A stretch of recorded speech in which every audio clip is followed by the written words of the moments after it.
नमस्कार दोस्तों, मैं उपेंद्र गोस्वामी स्वागत करता हूं आपका आपके YouTube चैनल पे। दोस्तों, आज हम पढ़ने वाले हैं इकोनॉमिक्स में आरबीआई के बारे में। आरबीआई कंसेप्ट है जिसको आप क्लियर करिए। आरबीआई क्या है? RBI reserve bank of India, बैंकों का बैंक है जो सभी बैंकों को चलाता है।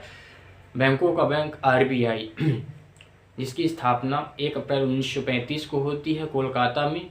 फिर 1937 में इसका मुख्यालय कोलकाता से ट्रांसफ़र करके मुंबई में शिफ्ट कर दिया जाता है। दोस्तों, इसके बाद हम आरबीआई के बारे में डिटेल्ड वीडियो में पढ़ने वाले हैं। लास्ट तक जुड़े रहिए, पढ़ते रहिए, हमारे साथ देखते रहिए और लिखते रहिए। साथ साथ पेन कॉपी लेके बैठ जाइए, लिखते रहिए। चल, सबसे पहले हम पढ़ते हैं कि आरबीआई का फुल फॉर्म। आरबीआई क्या है? आरबीआई का फुल फॉर्म होता है रिजर्व बैंक ऑफ इंडिया, जो सभी बैंकों को चलाता है। बैंकों का बैंक किसको कहा जाता है? बैंकों का बैंक सेंट्रल बैंक है ये।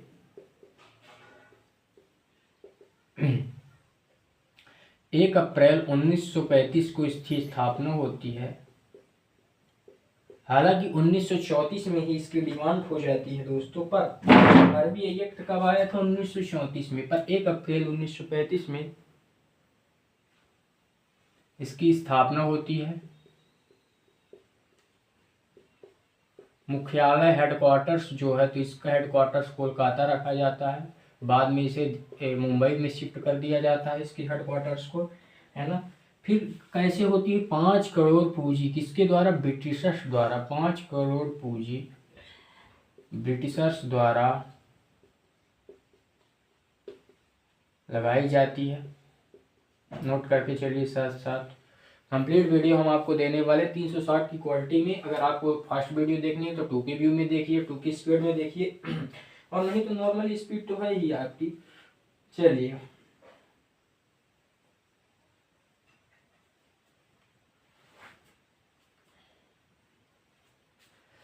और लिखते चलिए। राष्ट्रीयकरण कब होता है? 1 जनवरी 1949 तक आरबीआई पाकिस्तान का भी बैंक है। इस दिन राष्ट्रीयकरण हो जाता है, तो ये भारत का बैंक कहलाता है। राष्ट्रीयकरण 1 जनवरी 1949 को 100% गवर्नमेंट होल्डिंग स्टेट गवर्नमेंट देगी। स्टेट गवर्नमेंट होल्डिंग देगी, है ना, आरबीआई को। चलिए, इसको नोट करिए। इसके बाद इसको हम क्लीन अप करके आगे बढ़ाते हैं, आगे दिखाते हैं। आरबीआई की फैक्ट को कंप्लीट करते हैं आपके सामने कंप्लीट वीडियो के माध्यम से।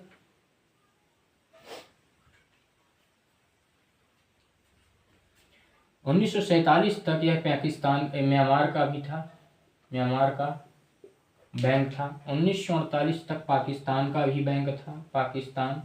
पर जब पाकिस्तान 14 अगस्त 1947 को अलग हुआ, इसके बाद 1948 में ये पाकिस्तान से आरबीआई भी अलग हो गया, आरबीआई बैंक भी हट गया दोस्तों।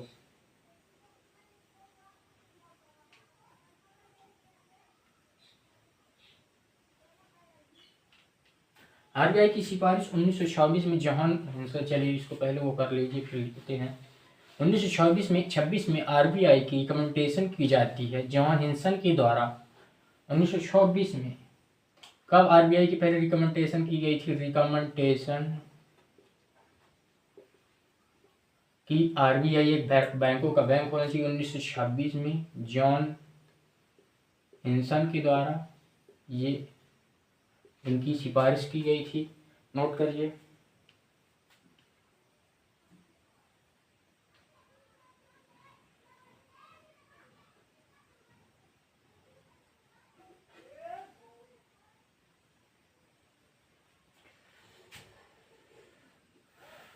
नोट करिए। इसके बाद बात करें इसका प्रतीक चिन्ह। आरबीआई का प्रतीक चिन्ह क्या है? बाघ है, जो ट्री में है। बाकी है टाइगर है, जो पाल्म ट्री में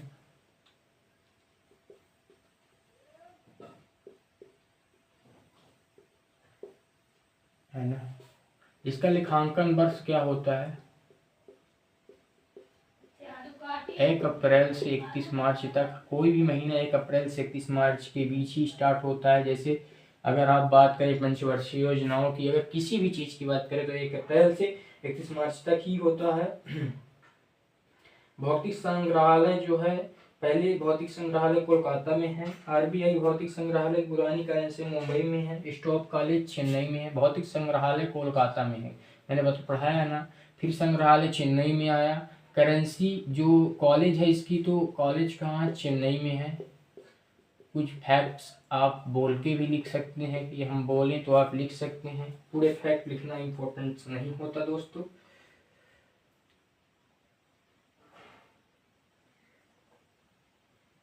इक्कीस गवर्नर हुए, एक गवर्नर, 3 डिप्टी गवर्नर होते हैं आरबीआई में।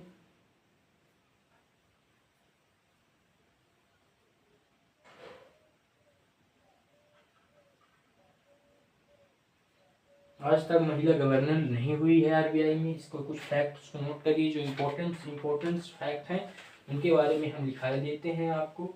आरबीआई के जो फर्स्ट गवर्नर हुए, बोला ना कि एक गवर्नर होगा, 4 डिप्टी गवर्नर होंगे, 1 गवर्नर होगा, मेन गवर्नर होगा, और 4 डिप्टी गवर्नर होंगे आरबीआई के, है ना। अभी फिलहाल में शक्तिकांत दास है शायद गवर्नर, और डिप्टी गवर्नर एम.के. जैन है, मिचेल पैत्रा है, राजेश्वर राव है, टी. रविशंकर है। आरबीआई के फर्स्ट गवर्नर कौन हुए, सर ऑसबॉर्न स्मिथ हुए। सर चलिए पहले इसको हम कुछ क्लीन अप किए लेते हैं, फिर बर्स लिखते हैं कुछ आरबीआई के मेन इम्पोर्टेंस गवर्नर। पहले गवर्नर सर ऑसबॉर्न स्मिथ हुए,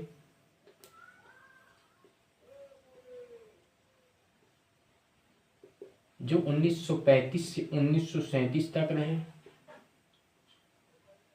नोट करते चलिए, ये इम्पोर्टेंस है, एग्जाम पॉइंट ऑफ व्यू से बेस्ट इम्पोर्टेंस साबित होने वाला है। सर जेम्स ज्वाइलर हुए सेकंड गवर्नर, सर जेम्स ज्वाइलर हुए 1937 से 43 के बीच। तीसरे गवर्नर कौन हुए, सी.डी. देशमुख हुए,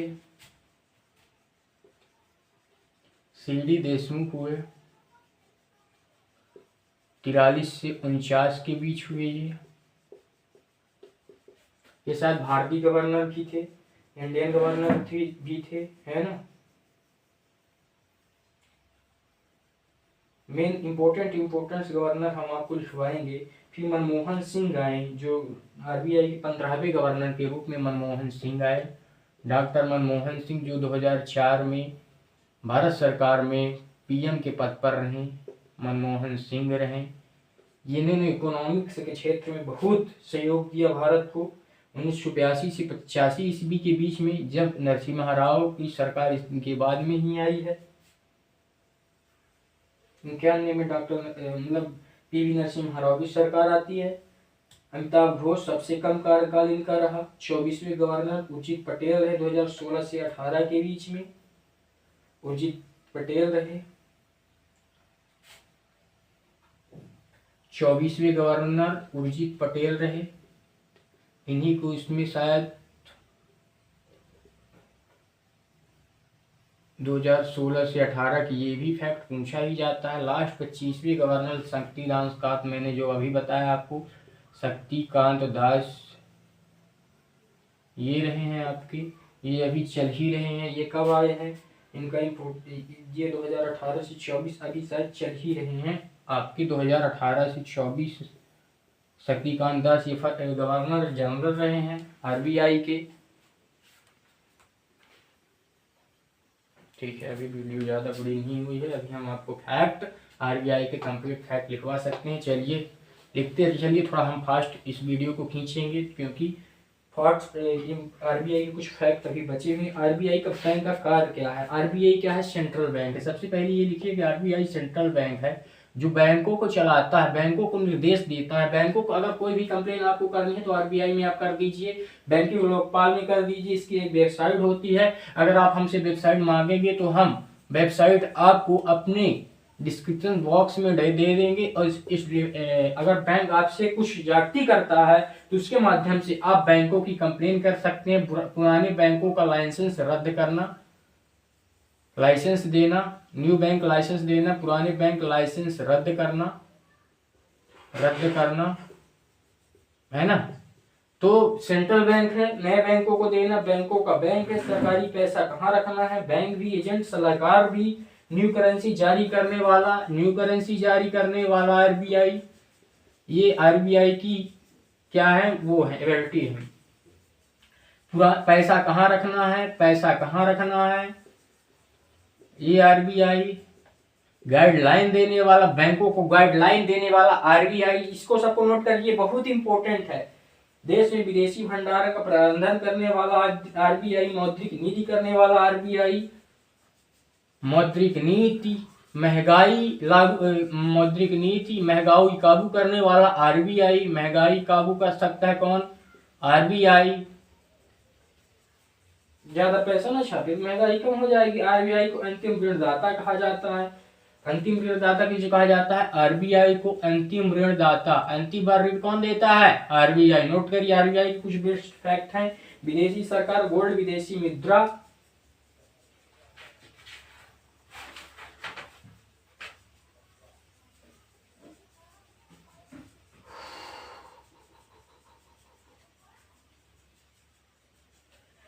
नोट करिए।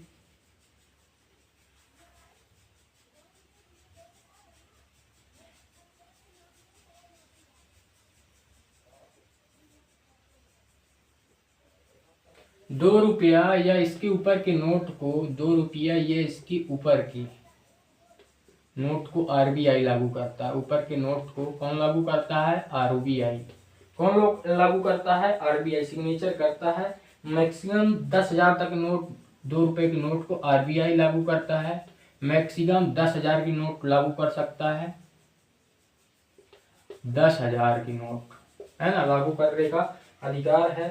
सिक्का 1,000, कॉइन सॉल्व नोट वितरण आरबीआई।